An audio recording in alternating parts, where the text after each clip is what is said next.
Hi guys, നിങ്ങൾ വിചാരിക്കേണ്ടോ ഞാൻ ഈ ചെസ് ബോർഡൊക്കെ പിടിച്ചിട്ടിരിക്കുന്നതെന്ന്. എനിക്ക് പറയാനുള്ളത്, ഞാൻ 8ാം ക്ലാസ്സിൽ ചെസ് കളി സ്റ്റാർട്ട് ചെയ്യുന്നത് കേട്ടോ.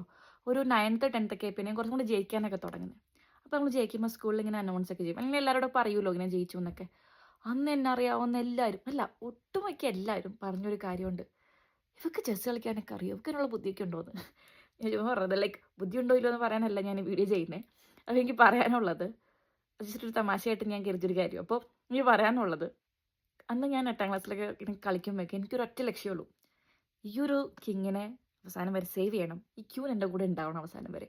ബാക്കി ഈ ബടൻ, തേര്, ആന, കുതിര ആര് വന്ന് പോയാലും എനിക്ക് പ്രശ്നമില്ല. എന്നാൽ എൻ്റെ ലക്ഷ്യം ഇവർ മാത്രമായിരുന്നു. ഈ കുഞ്ഞു കുഞ്ഞു കാര്യങ്ങളൊക്കെ ഞാൻ തട്ടിക്കളയുമായിരുന്നു. അപ്പോൾ ഞാൻ തോക്കാൻ തുടങ്ങി.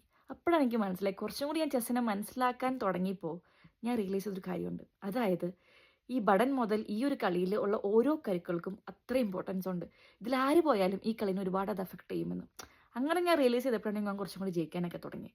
അപ്പോൾ എനിക്ക് പറയാനുള്ളത്, നമ്മുടെ ലൈഫ് ഈ ഒരു ചെസ് ബോർഡ് പോലെ തന്നെയാണ്. അതായത് നമ്മുടെ ലൈഫിൽ ഏറ്റവും കുഞ്ഞു കുഞ്ഞു കാര്യങ്ങൾക്ക് വരെ അത്ര ഇമ്പോർട്ടൻസ് ഉണ്ട്.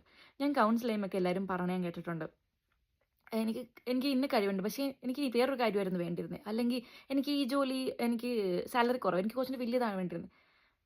അപ്പം ഞാൻ ആലോചിക്കും, വലിയതിൻ്റെ പുറകെ പോകണ്ടെന്നല്ല, പൊക്കോളൂ. പക്ഷേ നമ്മുടെ കുഞ്ഞു കുഞ്ഞു കാര്യങ്ങളെ നമ്മൾ തട്ടിക്കളയരുത്. നമ്മുടെ കുഞ്ഞു കുഞ്ഞു അച്ചീവ്മെൻറ്റ്സ്, നമ്മുടെ കുഞ്ഞു കുഞ്ഞു ഹാപ്പിനെസ്, ഇതിനും ഇമ്പോർട്ടൻസ് നമ്മൾ കൊടുക്കുക. കാരണം ഈ ഒരു കളിയിൽ ഈ ഒരു ബട്ടൺ ചെറുതാണ്, പക്ഷേ ഒരു കാലം ചാടാൻ പറ്റും. പക്ഷേ ഇതൊരു കാലം ചാടി ചാടി ഈ അറ്റത്ത് എത്തിക്കഴിഞ്ഞ് കഴിഞ്ഞാൽ ഒരു മന്ത്രിനെയോ നമുക്ക് ഇഷ്ടമുള്ളൊരു വേറൊരു കഴിവ് നമുക്ക് എടുക്കാൻ പറ്റും.